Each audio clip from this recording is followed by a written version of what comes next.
শিবানী মহাগ্রন্থ 30 পারা কোরআনুল কারীম মুখস্থ সম্পন্ন করায় তাদেরকে পাগড়ি প্রদান করে সম্মাননা জানানো হচ্ছে। 1 নম্বর ছাত্র মোহাম্মদ আব্দুল হাকিম, পিতা মোহাম্মদ মফিজুর রহমান, গ্রাম নিমতলা, মুন্সিগঞ্জ, আলমডাঙ্গা, চুয়াডাঙ্গা।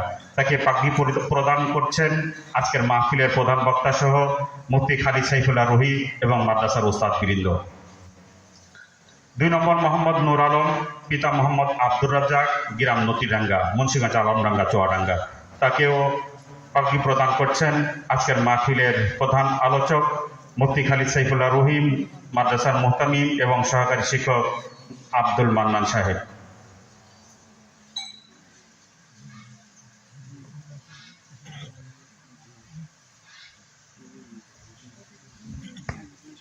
আলহামদুলিল্লাহ, সম্পন্ন হলো হিফজ ছাত্রদের পাগড়ি প্রদান অনুষ্ঠান। এ পর্যায়ে আলোচনা নিয়ে আসেন আজকের 18তম ওয়াজ মাহফিলের প্রধান আলোচক, বিশিষ্ট আলেমে দ্বীন, বলিষ্ঠ কণ্ঠস্বর হাফেজ মাওলানা আব্দুল মজিদ সাহেব। হাফেজ হযরত মাওলানা আব্দুল মজিদ সাহেব রাজশাহী হযরতকে তিনার মূল্যবান বয়ান পেশ করার জন্য সবিনয় অনুরোধ করছি।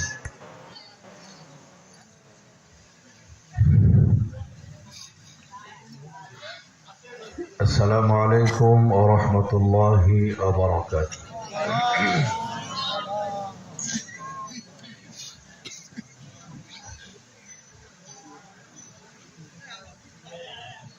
মাহফিলের আলোচনার শুরুতেই আমি আপনাদের একটু দৃষ্টি আকর্ষণ করি।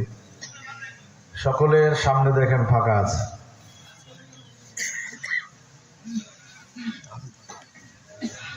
সুন্দর পরিবেশ।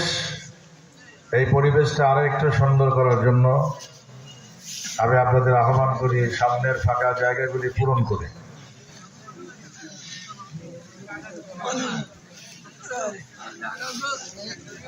ভাই উঠতে হবে, সকলকে একটু উঠে সামনে আসেন, সামনে আসেন। ইন্নাল হামদুলিল্লাহ হামদান ইয়ালিকু বিজালালিহি ওয়া কামালি সুবহানাহু ওয়া তাআলা লাহুল হামদু ফিল উলা ওয়াল আখিরাহ ওয়া হুয়া আলা কুল্লি শাইইন কাদির। اللهم إنا نشهدك ونشهد ملائكتك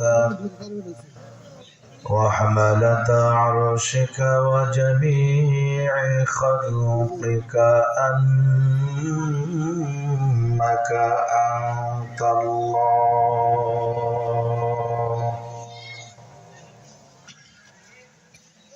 لا إله إلا أنت فهو الواحد الأحد الفرد الصمد الذي لم يلد ولم يولد ولم يكن له كفوا أحد نشهد أن لا إله إلا الله وحده لا شريك له ونشهد أن سيدنا ومولانا محمدا عبده ورسوله الذي أرسله بالحق بشيرا ونذيرا وداعيا إلى الله بإذنه وسراجا منيرا فقد قال الله تعالى في كلامه المجيد والفرقان الحميد: أعوذ بالله من الشيطان الرجيم. بسم الله الرحمن الرحيم. وقدمنا إلى ما عملوا من عمل فجعلناه هباء منثورا. وقال تعالى: يا أيها الذين آمنوا استعينوا بالصبر والصلاة إن الله مع الصابرين. صدق الله العظيم. وقال عليه الصلاة والسلام: ورجل مقنع بالحديد. فقال: يا رسول الله أقاتل أو أسلم؟ قال: أسلم ثم قاتل. فأسلم ثم قاتل فقتل. فقال رسول الله صلى الله عليه وسلم: عمل قليلا وأجر كثيرا. رواه البخاري. وقال تعالى: إن الله وملائكته يصلون على النبي يا أيها الذين آمنوا صلوا عليه وسلموا تسليما. اللهم صل على محمد وعلى آل محمد كما صليت على إبراهيم وعلى آل إبراهيم إنك حميد مجيد. মহব্বতে উচ্চ আওয়াজে নবীর প্রতি প্রেম যদি থাকে দরুদ শরীফ পড়েন, আর না থাকলে বলার দরকার নেই। আমার মনে হয় আপনাদের দেশের মানুষগুলি নামাজের মধ্যে এই দরুদ শরীফ পড়ে না, এটা বাদ দিয়েই নামাজ হয়ে যায়। না না না, তাতে বোঝা গেল ভাই, ইকো দিয়ে ইকো না দিয়ে ভলিউম দিয়ে দেন। কি আপনারা কি তাই মনে করেন যে দরুদ শরীফ পড়া হয়? তাহলে তো সকলের জানা থাকা দরকার। আসলে আমরা ইন্টারন্যাশনাল দরুদ বাদ দিয়ে লোকাল দরুদ পড়তে পড়তে অভ্যাস হয়ে গেছে আমাদের। আমি যদি একটু সুর দিয়ে ধরাই দিতাম তাহলে দেখতেন আওয়াজ কাকে বলে, ঠিক না বেঠিক? ইন্টারন্যাশনাল গাড়ি থাকতে লোকাল গাড়িকে ওঠে কেউ। এজন্য যেই দরুদ নামাজে পড়া হয়, এই দরুদ শরীফ পড়তে প্রেম যদি থাকে তাহলে রসুলকে স্বপ্নে দেখা যায়। সুবহানাল্লাহ বলে। আমাদের তো সেই প্রেমটুকু নাই। এই জন্য আমরা যেহেতু এই দরুদ নামাজে পড়ি, মুখস্থ আছে, আমরা নবীর প্রতি প্রেম নিয়ে উচ্চ কণ্ঠে এই দরুদ শরীফ তেলাওয়াত করি ইনশাআল্লাহ। পড়েন: আল্লাহুম্মা বারিক আলা মুহাম্মাদ ওয়া আলা আলি মুহাম্মাদ কামা বারাকতা আলা ইব্রাহিম ওয়া আলা আলি ইব্রাহিম ইন্নাকা হামিদুম মাজিদ। লা ইলাহা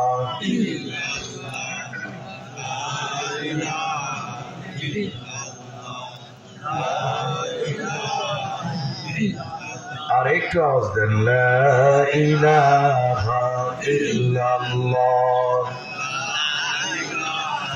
কোন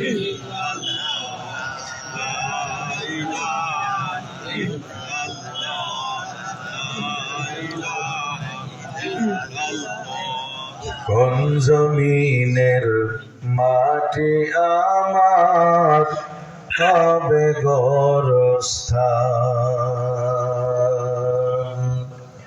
কাদের চোখের জলে আমি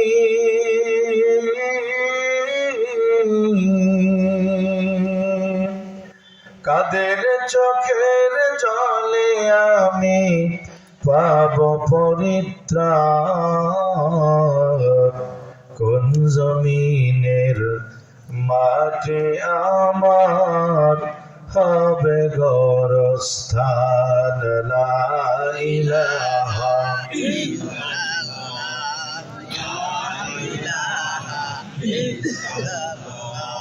লা ইলাহা ইল্লাল্লাহ। কারা আমায় গোসল দেবে, কে আনিবে কাফন, কারা আমায় কেঁদে কেঁদে করে দেবে দাফন, কারা আমার পাশে বসে শোনাবে কোরআন, কোন জমিনের মাটি আমার হবে গোরস্থান। লা ইলাহা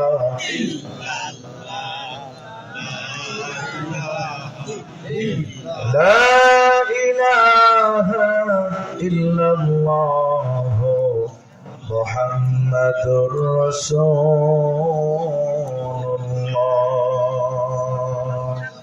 সাল্লাল্লাহু আলাইহি ওয়াসাল্লাম। আলহামদুলিল্লাহ, ঐতিহ্যবাহী চুয়াডাঙ্গা জেলার আলমডাঙ্গা থানাধীন গোয়ালবাড়ি দারুস সুন্নাহ কওমি মাদ্রাসা ওয়াল ইল্লাহ বোর্ডিং এর উদ্যোগে আয়োজিত 18তম ওয়াজ মাহফিলের সম্মানিত সুযোগ্য সভাপতি আলহাজ প্রকৌশলী জনাব রবিউল হক, প্রতিষ্ঠাতা ও পরিচালক উক্ত মাদ্রাসা ভাইকে আছেন।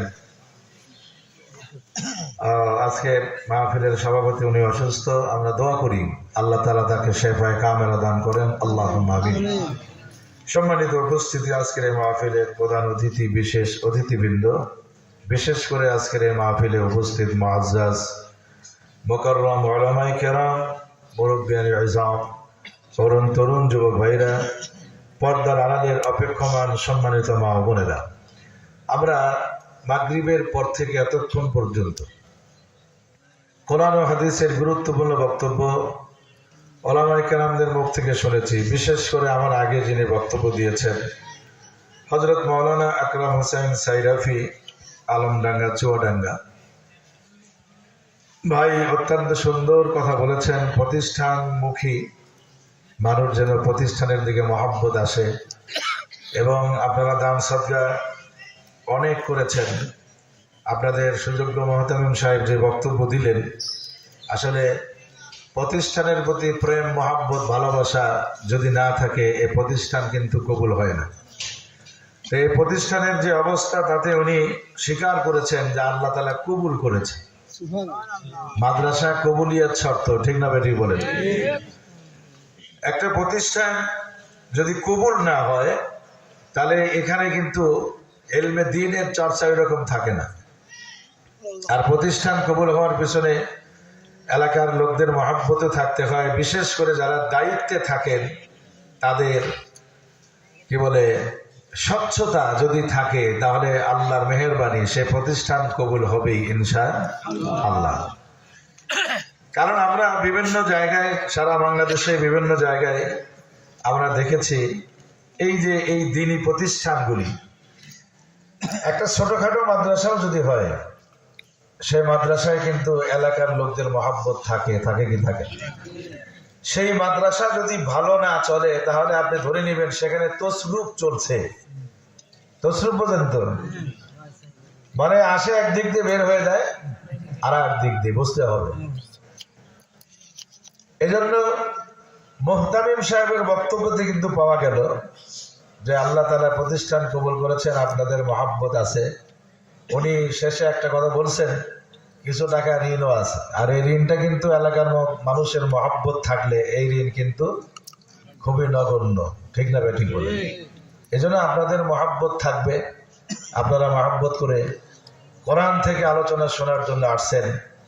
আমরা এই আলোচনা শুরুর আগে দুইজন হাফেজে কোরআনের মাথায় পাগড়ি প্রদান করা হলো। এটা আপনারা দেখছেন, এই প্রতিষ্ঠানের ফসল কিন্তু এই দুইটা। কথা বলেন ঠিক না ভাই? আপনারা যে কষ্ট করে কষ্টার্জিত অর্থ নবীর ঘরে যেখানে দিনের চর্চা হয় সেখানে আপনারা দেন, তার প্রমাণ কিন্তু এই দুইজন হাফেজে কোরআন। ভাই জায়গা কিন্তু আছে, আপনারা দাঁড়িয়ে না থেকে জায়গা আছে, মেহরবানি করে বসেন। সুন্দর পরিবেশ দেখেন। আমরা মাহফিলে যাই, আশেপাশের লোকদের গল্পে কিন্তু কথা বলা যায় না। কিন্তু আমার মনে হয় এই সিজনের প্রথম মাহফিল আমি পাচ্ছি যেখানে বাহিরের হট্টগোল এখানে ভিতরে আসছে না। আলহামদুলিল্লাহ বলে। হ্যাঁ, আমার কাছে খুব সুন্দর লাগতেছে পরিবেশটা। অন্যান্য মাহফিলে আপনার পাশেই দোকান থাকে, মানে কথা বলা যায় না। আমার মনে হয় দু একটি কথা আমি যাই বলি এখানে আরামে বলা যাবে ইনশাআল্লাহ। তো আপনাদের প্রেম, মহাব্বত, ভালোবাসা প্রতিষ্ঠানের প্রতি থাকবে, এটাও আমি আশা করি ইনশাআল্লাহ। রাজি আছেন তো ইনশাআল্লাহ? সম্মানিত উপস্থিতি, আমরা আজকে যে দুইটি সন্তানকে পাগড়ি প্রদান করলাম, এখানে তো মাত্র কয়েকজন মানুষ, ঠিক না ঠিক বলে?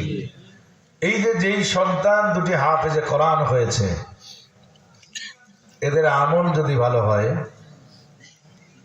এরা যদি আমলের উপরে থাকে, এলমে দ্বীনের জ্ঞান তো কেবলমাত্র শুরু, বাকি অনেক পথ আরো পাড়ি দেওয়া লাগে।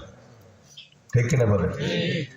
তো আমলের উপরে থাকে, এই হাফেজে কোরআনকে, শুরুতে আমি একটা কথা বলি আগে, হাফেজে কোরআনকে জান্নাতে যাওয়ার ঘোষণা আল্লাহ তাআলা দিয়ে দিবেন। না বলার দরকার নেই, খালি মুখ বুঝে শুনে যান, কিছু কমার দরকার নেই। এই হাফেজে কোরআনদেরকে জান্নাতে যাওয়ার সুযোগ দিয়ে দিবেন আল্লাহ তাআলা। তার আমল যদি ভালো থাকে, ইলমে দ্বীনের উপরে যদি অটুট থাকে, কিয়ামতের মাঠে জান্নাতে যাওয়ার ঘোষণা দিয়ে দিবেন। তোমার আমলে খুশি, তুমি হাফেজে কোরআন হয়েছে, আমার কোরআনকে সিনার মধ্যে রেখে দিয়েছো, তোমাকে জান্নাতে যাওয়ার হুকুম দিয়ে দিলাম। এখন এই জান্নাতে যাওয়ার হুকুম পাওয়ার পরে হাফেজে কোরআন বলবে, আল্লাহ আমি তো একা জান্নাতে যেতে চাই না। মারহাবা বলেন। আমি একা জান্নাতে যেতে চাই না। হাদিসের মধ্যে আছে 70 জনের একটা লিস্টি ধরায় দেওয়া হবে। ওই 70 জনের মধ্যে কারা কারা থাকবে শোনেন, আশ্চর্য হয়ে যাবে। বাবা মা, দাদা দাদি, নানা নানি, আত্মীয় স্বজন, যেই মাদ্রাসাতে পড়াশোনা করেছেন, যার বাড়ির খানা খেয়ে লেখাপড়া করেছে, আছেন এরকম ছাত্ররা, যার সম্পদ পেয়ে এই ছেলেটা হাফেজ হয়েছে, যার এক দানা পেটের মধ্যে গেছে, তাদেরও নাম লিস্টের মধ্যে থাকবে। তাহলে মহাব্বত করলে লাভ আছে না নাই? আল্লাহ তাআলা বলবেন, তোমাকে যেহেতু জান্নাতের ঘোষণা দেওয়া হয়েছে, আর আমি যেই ওয়াদা করি এই ওয়াদার কোনো বরখেলা হবে না, অতএব তোমার আবেদনটাও মঞ্জুর করা হলো,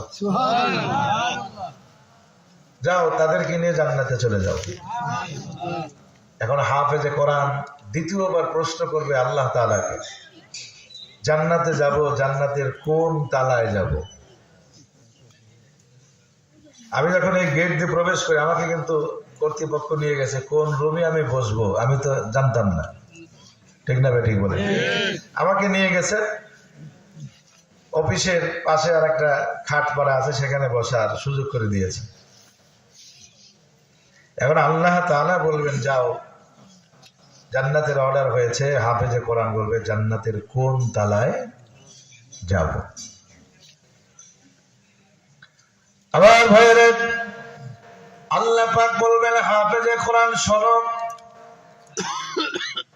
জান্নাতের কোন তালায় যাবা প্রশ্ন করার প্রয়োজন নাই। আবার রাসূল তো তোমাদেরকে ঘোষণা দিয়েছেন জান্নাতের কোন তালায় যাবা। হাফেজে কোরআন যখন প্রশ্ন করবে আল্লাহ বলবেন কোন তালায় যাবা, প্রশ্নের দরকার নাই। কোরআনুল কারীমের একটি করে আয়াত তেলাওয়াত করবে আর একটা করে জান্নাতে উঠতে থাকবে। সহিহ হাদিস। হাফেজে কোরআন তখন সূরাতুল ফাতিহা শুরু করবে। ফাতিহা শেষ হয়ে যাবে। ফাতিহার মধ্যে 7টা আয়াত আছে, 7 নম্বর তলায় চলে যাবে। এরপর সূরা বাকারা শুরু করবে, সূরা আলে ইমরান, এরপরে সূরা নিসা, সূরা মায়েদা। এইভাবে পড়তে পড়তে মিনাল জিন্নাতি ওয়ান নাস যখন পড়বে তাকায়া দেখবে 6663 নম্বর জান্নাতের তালায় তারা অবস্থান করে 70 জন মানুষ নিয়ে। এখন খাবে কি? অত উপরে গেছে, খাবে কি? কথা ঠিক না বেটি বলে? আল্লাহ পাক বলেন বান্দারে এই যে সর্বোচ্চ জান্নাতের তালার মধ্যে তোমরা আছো, এখান থেকে আলমডাঙ্গা বাজারে যাওয়া লাগবে না, চুয়াডাঙ্গায় যাওয়া লাগবে না। এই জান্নাতের মধ্যে তোমরা যা চাইবা সব বহন করে দেওয়া হবে। এটা আমার কথা না, কোরআন শরীফের মধ্যে আছে, যা চাইবেন সব আল্লাহ তাআলা বহন করে দিবেন। এই জন্য কোরআনুল কারীমের এই আয়াতের বক্তব্যের মধ্যে পাওয়া যায় দুনিয়ার মধ্যে যারা আল্লাহ তাআলার মর্জি মোতাবেক চলবে, আল্লাহর কসম করে বলি কোরআন থেকে কিয়ামতের মাঠ পাড়ি দিয়ে যখন জান্নাতের মধ্যে চলে যাবে তখন জান্নাতের ব্যক্তিদের মর্জি মতো আল্লাহ তাআলা চলবেন। কেমন হয়ে গেল না কথাটা? যে আল্লাহ তাআলা বান্দার মর্জি মোতাবেক চলবে কেমনে? কোরআন শরীফ আপনি খুলে দেখেন, লাকুম ফিহা মা ইয়াশা লাকুম ফিহা মা তাশতাহি আনফুসুকুম ওয়া লাকুম ফিহা মা তাদউন। এই আয়াতের তাফসীর বলে দেখবেন আপনার যা মনে চায় সব আল্লাহ তাআলা জান্নাতের মধ্যে বহন করে দিবেন। সুবহানাল্লাহ। আপনার মনে চাচ্ছে ওয়ালাহমি তায়রিম মিম্মা ইয়াশতাহুন, বাকি উড়ে যাচ্ছে, মনে যাচ্ছে যদি ভুনা হয়ে যদি মুখের মধ্যে আসতো, খালি চিন্তা ভাবনা করেছেন সাথে সাথে মুখের মধ্যে চলে আসবে। মানে আপনার মর্জি যা চায় তা আপনি পাবেন। তাহলে এই জান্নাতের অধিকারী হতে গেলে, এই জান্নাতের বাসিন্দা হতে গেলে দুনিয়াতে আমলের বিকল্প আছে কি? আরো যারা বলেন আছে। এখন আমরা মহব্বত করলাম, মাদ্রাসার তালবে ইলমদেরকে মহব্বত করলাম, উলামায়ে কেরামদেরকে মহব্বত করলাম, ইবাদত বন্দেগীও করলাম, কিন্তু সেই ইবাদত বন্দেগী ইখলাসের সাথে সওয়াবের আশায় আমরা করছি কিনা, আর এই ইবাদত আমাদের আল্লাহর দরবারে কবুল হলো কিনা, এটাও তো আমাদের জানার প্রয়োজন আছে না নেই? সম্মানিত উপস্থিতি, আমি সংক্ষিপ্ত সময় কথা বলবো, লম্বা সময় কথা আমি বলে আপনাদের ধৈর্যকে নষ্ট করব না। সম্মানিত উপস্থিতি শোনেন, আমরা এই পৃথিবীতে যারা আসছি, আজকে এখানে যারা আসলাম, আমরা আকরাম ভাইয়ের নিকটে অনেকেই টাকা দিয়েছি, সামর্থ্য অনুযায়ী দান, ভুট্টা, এরপরে সামর্থ্য অনুযায়ী 1000, 2000, 5000, 10,000, যার যার সামর্থ্য আছে আমরা দিয়েছি, ঠিক না বেটি বলে? এই যে সম্পদ গুলি যে আমরা দান করলাম সওয়াবের আশায় কিনা বলেন? একটু আওয়াজ দিয়ে, তাহলে আমার আওয়াজটা একটু ভালো করে করা যাবে আর কি। সওয়াবের আশায় কিনা? হয়তো আপনাদের সওয়াবের আশায় দিয়েছেন, অথবা আপনাদের আব্বা আম্মা কলিজার টুকরা সন্তান যারা বিদায় গ্রহণ করেছেন তাদের রূহের মাগফিরাত কামনাতে দিয়েছেন, ঠিক না বেটি? তার মানে রূহের মাগফিরাত কামনা মানে ওনাদের জন্য সদকায়ে জারিয়া করার জন্য দান সদকা করলেন, ঠিক কিনা? ধরে করেন। দান সদকা আপনি করেছেন, ভালো কথা, আলহামদুলিল্লাহ। এটা খুব ভালো খবর, কারণ দানের মাধ্যমে জীবনের গুনাহ মাফ করা সম্ভব হয়। এটা এমন একটা অধ্যায়। তারা দান সদকা করলেন। দ্বিতীয় নম্বর হচ্ছে 5 ওয়াক্ত নামাজের মধ্যে 2 ওয়াক্ত নামাজ আছে, যে 2 ওয়াক্ত নামাজ জামাতের সাথে পড়লে সারা রাত দাঁড়িয়ে নামাজ পড়ার সওয়াব পাওয়া যায়। হাদিসের কথা, মান সাল্লাল ইশা ফি জামাআতিন ফাকাআন্নামা কামা নিসফাল লাইল।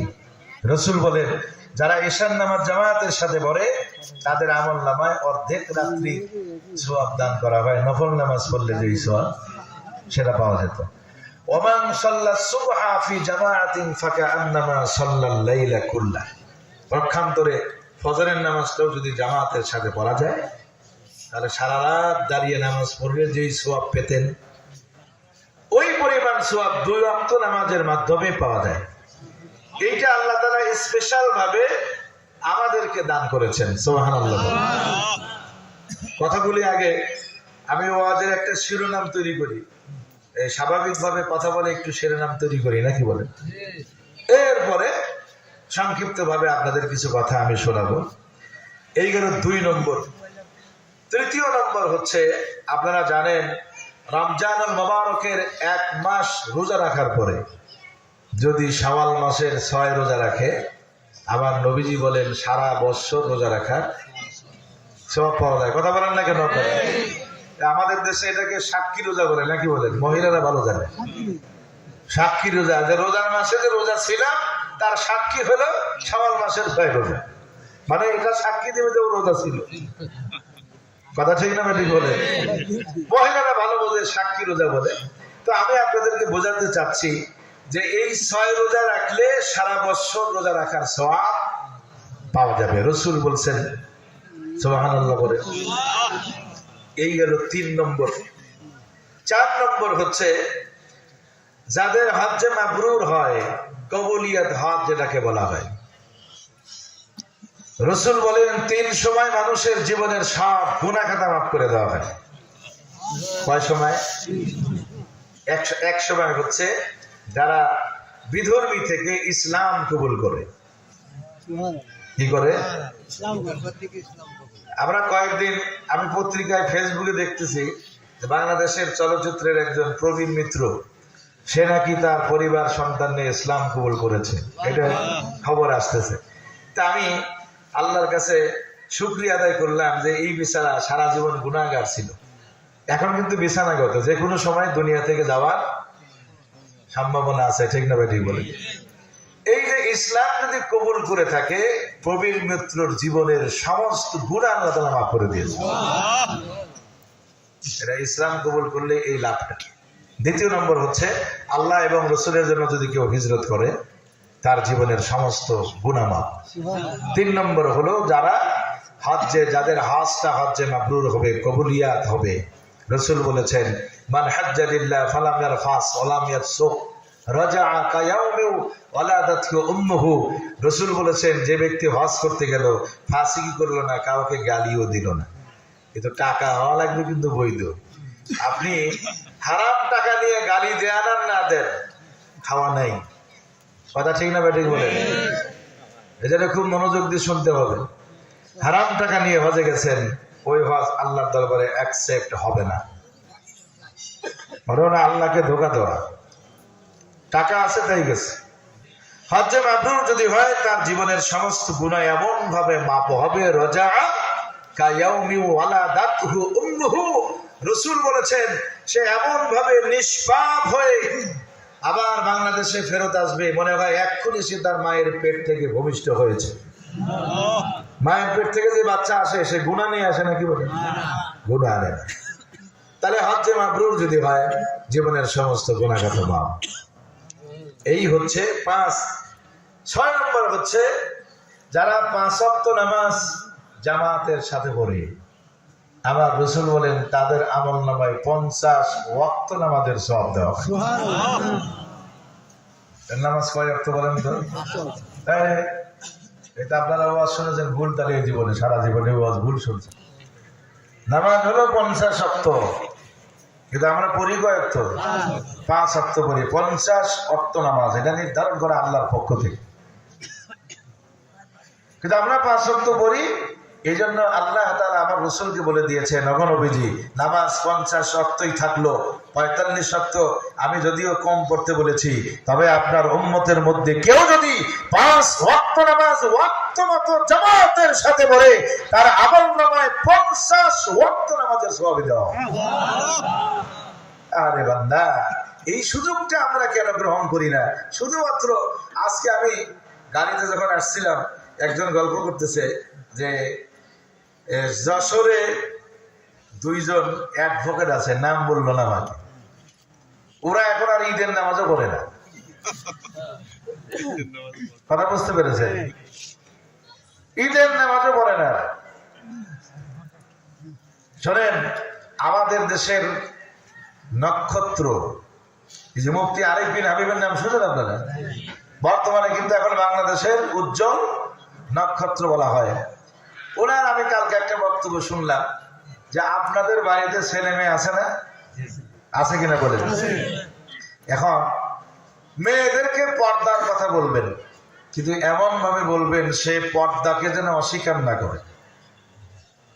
সে করে না ভালো কথা, কিন্তু পর্দা আমি করব হার উপরে যেন থাকে, মারহাবা জোরে করে।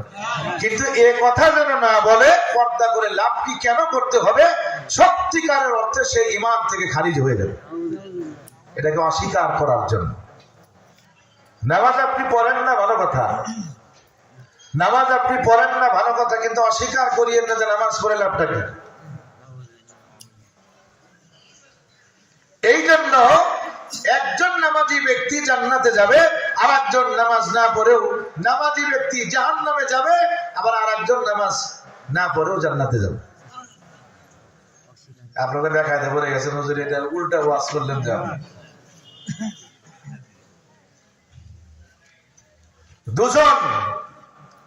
দুইজন ব্যক্তি, আবার 2 জন ব্যক্তি, এর মধ্যে একজন নামাজ পড়ে না, 2 জনই নামাজ পড়ে না। কথা বুঝতে পেরেছেন? 2 জনই কি পড়ে না? নামাজ পড়ে না, কিন্তু একজন আপনার হচ্ছে জান্নাতে যাবে, একজন জাহান্নামে চলে যাবে। তাহলে ব্যাখ্যা আছে না নাই? ব্যাখ্যাটা কি? ব্যাখ্যাটা হলো নামাজ পড়ে কিন্তু নামাজকে অস্বীকার করে, মাঝে মধ্যে কি করে? অস্বীকার করে। আর একজন ব্যক্তি নামাজ পড়ে না, তাকে আপনি জিজ্ঞেস করেন নামাজ পড়েন না কেন, সে যদি জবাব দিয়ে দেয় আসলে নামাজ পড়ি না, আসলে আমরা শয়তানের কাজ করে ফেলি, ও আল্লাহ তৌফিক দিও নামাজ পড়ার, এই যে কথাটা যে বলেছে, এটার দ্বারাও সে সওয়াব পাবে। সুবহানাল্লাহ। অস্বীকার তো করলো না, এজন্য অস্বীকার করা যাবে না। নামাজ রোজা যেই আল্লাহর বিধানগুলি আছে তাকে অস্বীকার, আপনি আমল করতে পারেন না সেটা ভিন্ন কথা, কিন্তু অস্বীকার করা যাবে।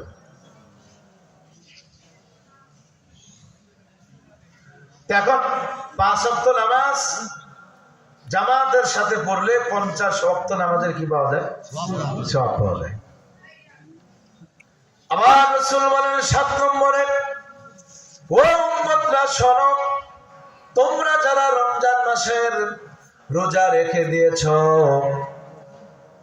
রাসূল তাদেরকে ঘোষণা দিয়ে দিলেন, যারা রমজানের রোজা রাখে, কোন রোজাদার ব্যক্তিকে যদি ইফতার করানো হয়, তার আমলনামায় কবুলিয়ত একটা রোজার সওয়াব পাওয়া যায়।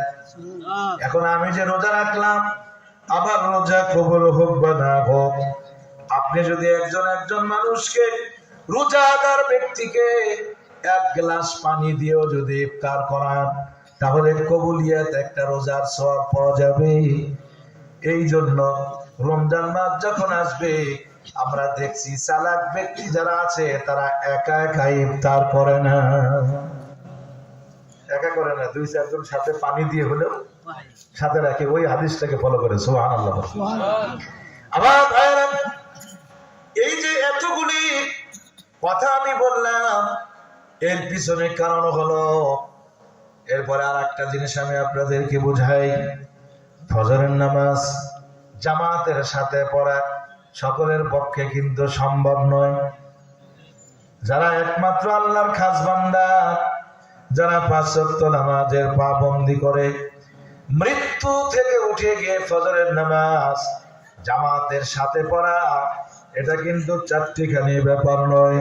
কারণ আপনি যখন ঘুমিয়েছিলেন একবার অবিকল মৃত্যু হয়েছে আপনার, সেখান থেকে ফজরের নামাজ জামাতের সাথে আপনি পড়লেন, এই যে জামাতের সাথে আপনি পড়লেন, এশার নামাজটাও পড়লেন, এরপরে সারা রাত নামাজ দাঁড়িয়ে নামাজ পড়ার সওয়াব আপনি পাইলেন, 5 ওয়াক্ত নামাজ পড়ে 50 ওয়াক্ত নামাজের সওয়াব পাইলেন, দান সদকা করে অনেক সওয়াব নেকি অর্জন করলেন একটা দিন। এরপরে 30টা দিন রোজা রাখার পর শাওয়ালের 6 চাঁদের রোজা রেখে আপনি সারা বছর রোজা রাখার সওয়াব অর্জন করলেন। যাদের হজ্জে মাবরুর হয়ে যাবে, জীবনের সব গুনাহ খাতা মাফ করার মতো সওয়াব অর্জন করলেন। এখন আমার প্রশ্ন হচ্ছে, আপনি এত ইবাদত বন্দেগী করলেন, নবীর ঘরের প্রতি মহাব্বতটাও রাখলেন, দান সদকা করলেন সওয়াব পাওয়ার আশায়, তাহলে আপনি আমল করেছেন সওয়াব পাওয়ার জন্য, সওয়াবটা অর্জন হয়েছে। আমি আপনাদেরকে বোঝাতে চাই, ওই আমলনামার মধ্যে আপনার কষ্ট করা, এরপরে উপার্জন করা, এরপরে কষ্ট করে ইবাদত করে সওয়াব অর্জন করলেন, সেই সওয়াবটা আপনার থলের মধ্যে আছে কিনা জানার প্রয়োজন কিনা। আপনি কষ্ট করেছেন, এই যে শীতের ভিতরে রাত্রি 12টা পর্যন্ত আপনারা কষ্ট করে বসে ওয়াজ শুনবেন, সওয়াব আছে না নেই? কিন্তু এই সওয়াবটুকু আপনার থলির মধ্যে পরিপূর্ণ থাকবে কি থাকবে না, এটা আজকে আমি আপনাদেরকে কোরআন থেকে কয়েকটি বিষয় আমি বলতে চাই, যে আমাদের কষ্ট করা ইবাদত, কষ্টার্জিত ইবাদত কোন কাজের মাধ্যমে, কোন আমলের মাধ্যমে আমাদের আমলনামা থেকে ডিলিট হয়ে যাচ্ছে, এটা আমাদের জানার প্রয়োজন, অত্যন্ত জরুরি প্রয়োজন। বিশেষ করে গ্রামের মানুষের জন্য তো আরো প্রয়োজন। কথা ঠিক না ঠিক বলে? আমার মায়েরা কষ্ট করে পর্দা করে, তারা নামাজ কালাম কোরআনুল কারীম খতম করে, এই খতমের সওয়াবগুলি তাদের ঝুরিতে আসে না নাই, এটা আমাদের জানার প্রয়োজন কিনা বলেন? আমি কোরআন থেকে একটা একটা করে বলি, তবে লম্বা কথা আমি বলবো না। তাহলে আমি আপনাদেরকে বোঝাতে চাই যে আমাদের কষ্ট করা ইবাদত। আচ্ছা, আপনারাই বলেন দেখি, এখন তো ইরির মৌসুম চলছে, কথা ঠিক না ঠিক বলেন? এখন ধান পেকে গেছে, কাটবেন 7 দিন পরে, হঠাৎ করে গিয়ে দেখেন সব ধান আপনার কি হয়ে গেছে, শিলে ঝড়ে সব ধান নষ্ট হয়ে গেছে। কেমন হতে পারে বলেন তো, কেমন লাগবে? দীর্ঘ 40 বছর চাকরি আপনি করলেন, চাকরি করার পরে সরকারি ফান্ডে টাকা থাকে, আপনি রিটায়ার করার পর টাকাটা আপনি রেখে দিয়েছেন, সুন্দর একটা বাড়ি করবেন।